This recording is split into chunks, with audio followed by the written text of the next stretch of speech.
Селям алейкум, сайгылы достлар! Приветствую вас, дорогие друзья! Джанлы студио на телеканале АТР, и с вами я, Алия Хаджабадинова. Сегодня мы в гостях у Марины Захаровой, у прекрасной Мариниты, которая будет радовать нас сегодня своей музыкой. Селям алейкум, Маринита. Алейкум селям. Очень здорово находиться в месте, где рождается прекрасная музыка. Спасибо. Спасибо, что пригласила нас в гости, очень приятно. Спасибо. Расскажи нам, пожалуйста, о своих первых шагах в мир музыки. С чего все началось? С чего все началось? Ну, когда я была совсем маленькая, и мне было 10 месяцев, мои родные утверждают, что я пела, хотя еще не могла разговаривать. Повторяла колыбельную, которую пела мне моя бабушка, но без слов, потому что говорить еще не умела. Ну, потом, наверное, как у многих профессиональных музыкантов, был путь. Сначала музыкальная школа, потом музыкальное училище, я закончила теоретический факультет, потом Харьковская консерватория, это теоретический факультет, и закончила я джазовое фортепиано, эстрадно-джазовый факультет, это Харьковская консерватория. Ну, а потом уже начались какие-то поиски себя и профессиональная жизнь уже. Ну, как у любого артиста, да. То есть это, в общем-то, как у всех, да. Какая самая первая авторская композиция? Первая авторская композиция – это, наверное, трилогия «Три хвилі часу» и зонг-опера «Проповедник». И в одном из наших альбомов «У фокусе часу» вышли арии из этой оперы. Как началась твоя профессиональная музыкальная жизнь? Ну, я думаю, что профессиональная музыкальная жизнь моя именно как исполнителя началась с группы «Анно Домини». Это была группа, костяком которой были я и мой муж. Он писал тексты, я играла, ну, как всегда, играла на фортепиано и пела.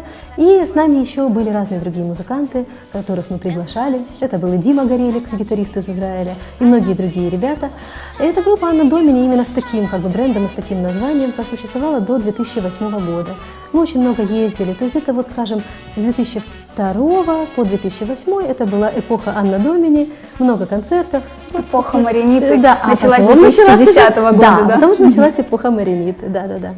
Причем вот что интересно, что «Анно Домини» просто переросло в Мариниту. Это не стало каким-то совершенно новым, совершенно другим проектом. Вот. Просто так получилось, что уже 12 лет я играю со своим другом Орханом Агабейли, и мы с ним опять-таки составляем основу группы. Всех остальных мы приглашаем, мы сотрудничаем с разными музыкантами. Это и израильские музыканты, Марк Элиягу, Амир Перельман, Амир Шахсар, это венгерский гитарист Ференц Бернат, это крымско-татарский аккордеонист Шевкет Зморка. Это многие-многие музыканты. Но так как был какой-то период, когда я иногда могла выступать одна, то было бы странно, если бы объявляли на сцене «Анно Домини» и выхожу я одна. Вот, поэтому я взяла себе творческое имя Маринита. Это модификация имени Марина. Вот меня в жизни на самом деле называют Маринка, Мариночка, никто не говорит Марина. Вот, поэтому это одно из моих имен, скажем так. У тебя есть песни на языке ладино. Очень необычный выбор. Почему? Ну, это очень интересный вопрос. Дело в том, что моими предками со стороны отца и со стороны отца моей мамы были евреи. Польские, белорусские, украинские. Здесь у нас больше распространена традиция пения на языке идиш, так сказать, ашкеназская традиция. Меня же больше привлекла, тоже еврейская музыка, но более восточного направления, мизрахи, так называемая. И музыка сефардов. Кто такие сефарды? Это евреи, которые жили в Испании до 1492 года. То есть это были испанские евреи, слово «сфарад» на иврите означает «Испания». И когда в 1492 году Фердинанд и Изабелла подписали так называемый Гамбургский эдикт, согласно которому только католичество считалось единственной возможной религией в Испании в то время, а все остальные объявлялись вне закона, и мусульмане, и иудеи. Иудеи были вынуждены Испанию покинуть. И они расселились по разным странам. Это и Северная Африка, это юг Франции, Турция, Греция, Балканы. И вот прекрасный язык, на котором они говорили, называется иудейско-испанский, или сефардский, или он же ладino.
Ты играла с известным крымско-татарским аккордеонистом Шевкетом Зморкой. Как тебе работалось с нашей национальной музыкой?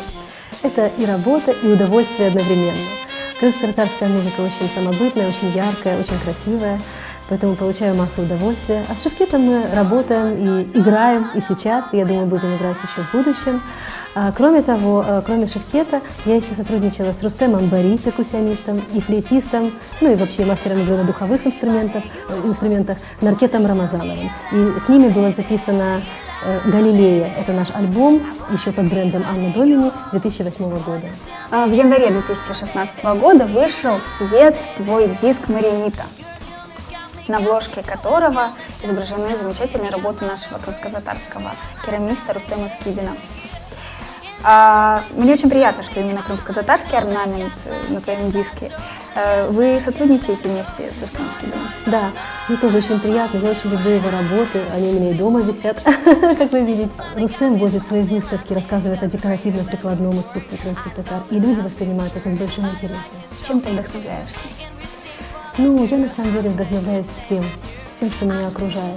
Это бывают вещи позитивные, это бывают вещи негативные.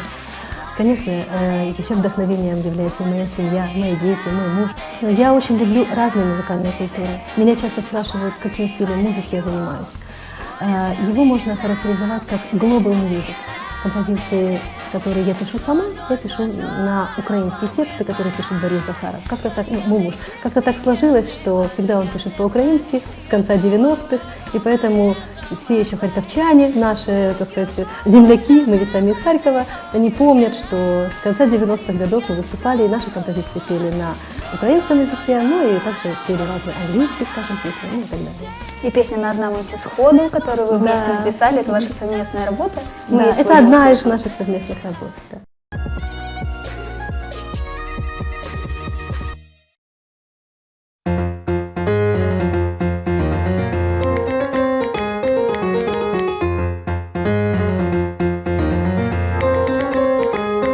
На краю кумени стародавнього світу, сателітні антени, море, сонце і вітер. Я дивлюся у воду і у срібному плині, на орнаменті сходу бачу тисячі ліній.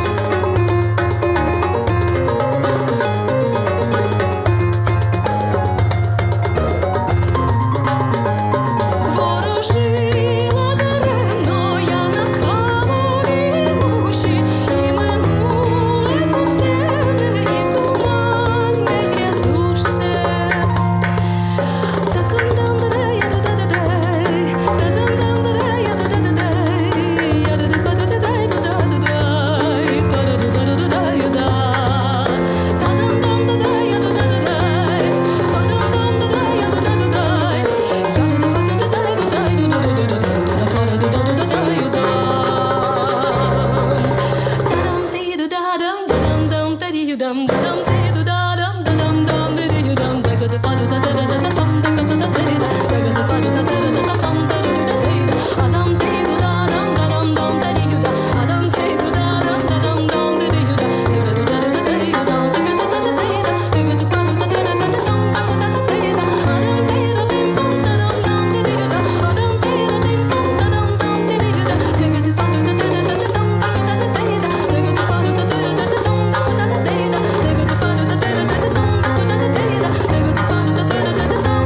На краю кумени стародавнього світу, сателітні антени, море, сонце і вітер.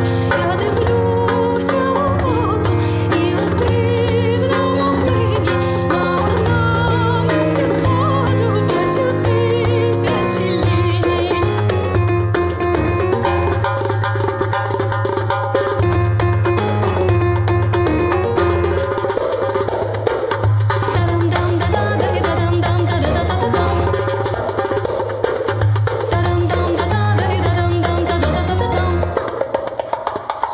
Ворожила даремно я на кавовій гущі, і минуле тут темне, і туманне грядуще.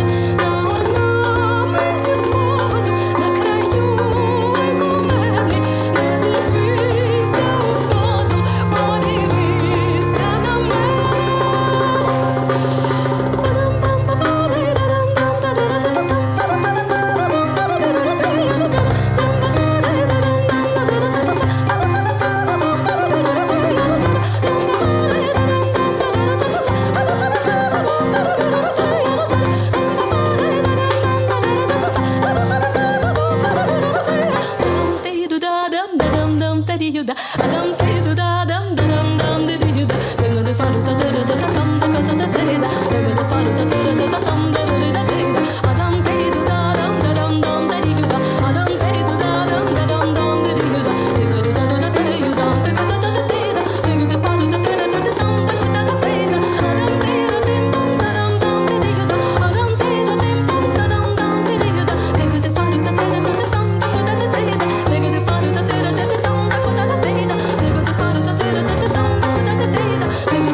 Ты мама 4 детей, у тебя замечательный муж. Какое место в твоей жизни занимает творчество? Творческий процесс идет в голове постоянно. Другой вопрос, когда есть время на то, чтобы сесть, что-то сочинить, освободить свою голову от каких-то повседневных мыслей и забот. Я все равно стараюсь заниматься, ездить на концерты, на гастроли. Когда я уезжаю, то с нашими детьми остается бабушка. Вот. Так что одно другому на самом деле помогает, а не мешает. Ты выпустила 4 альбома. За спиной колоссальная работа с известнейшими музыкантами. Это участие в конкурсах и фестивалях. Ты, наверное, делишься своим опытом, даешь мастер-классы. Я даю мастер-классы, и вот сейчас как раз собираемся проводить мастер-классы в Харьковской консерватории. Я только жду, вот, когда будут согласованы даты. Еще у меня был очень интересный мастер-класс в Израиле, в джазовой школе «Джазовые дни в Мегидо».